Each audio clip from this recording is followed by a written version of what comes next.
أحلى وأول وصفة من وصفاتنا لأكلات عيد الأضحى المبارك، كل عام وانتم بخير، هي الكبسة السعودية. لو أول مرة تشوفوني أنا دكتورة سهى، أتمنى تشتركوا في القناة وتعملوا لي لايك وشير.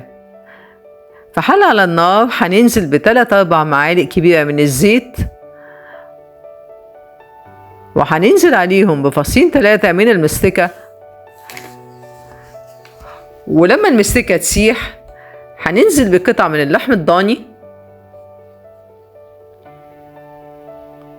ونقلبها كويس قوي ونشوحها من كل الجهات لحد ما توصل للشكل واللون ده. ننزل عليها ببهاراتنا، ملح وفلفل اسود وحبهان مطحون وقرنفل مطحون وجنزبيل مطحون وكمون مطحون وثوم بودرة وكاري وكزبرة مطحونة وكركم وقرفة وبابريكا مدخنة،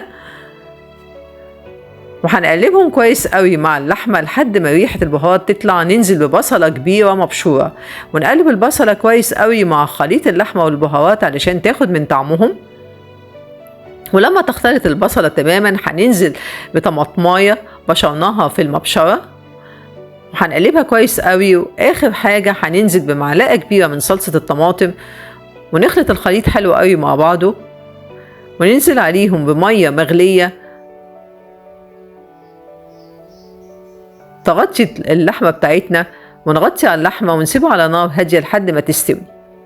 لما تستوي اللحمة بتاعتنا هنبدأ نعمل الرز. هننزل بمعلقتين 3 من الزيت في الحلة بتاعتنا. أنا مستخدمة 1.5 كوباية من رز البسمتي. كل كوباية من رز البسمتي بتحتاج 1.5 كوباية من السائل، فأنا مستخدمة 2.25 كوباية من السائل لتسوية اللحمة. حطيته على الزيت وهنزل عليهم بالملح ولون الزعفران وأقلبهم حلو قوي، وغطي على الحلة لحد ما الخليط يغلي. انزل عليه بالرز البسمتي بتاعي، غسلته كويس قوي وصفيته بدون ما انقعه. هقلبه كويس قوي واغطي عليه واسيبه على النار هاديه لحد ما رزي يستوي. بياكلوا معاها سلطه لطيفه خالص عباره عن طماطم وفلفل رومي وفلفل حامي، بيضيفوا عليهم معلقه من الخل ومعلقه من الليمون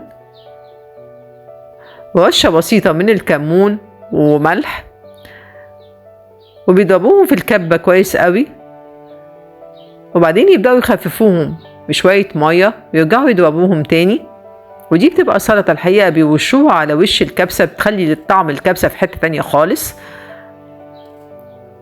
كده الرز بتاعنا بتاع الكبسة استوى. هنبدأ نغرفه في طبق التقديم ونقص فوقيه قطع اللحمة بتاعتنا.